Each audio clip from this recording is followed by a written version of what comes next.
Missouri, northeastern New The Mexico. National Weather Service has issued a flash flood warning for Fulton County, Kentucky, southwestern Hickman County, Kentucky, Mississippi County, Missouri, northeastern New Mexico. 1 and 3 inches of rain have fallen. Additional rainfall amounts 1 to 2 inches are possible in the warned area.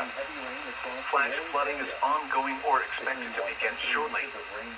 Expected hazards include flash flooding caused by thunderstorms. Source: radar.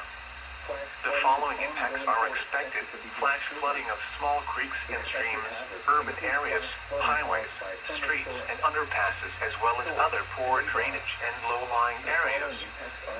Some locations that will experience flash flooding include Sykeston, Charleston, East Prairie, Fulton, Hickman, Clinton, Minor, Big Oak Tree State Park, Tohosachi State Historic Site, Morehouse, Bertrand, Matthews, Anniston, Jordan, Farrenburg, Casey, and Mount Durant.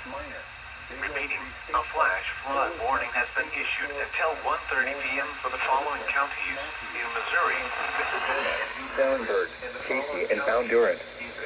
Repeating, a flash flood warning has been issued until 1:30 p.m. for the following counties in Missouri, Mississippi, and New Madrid, and the following counties in Kentucky, Fulton, and Hickman.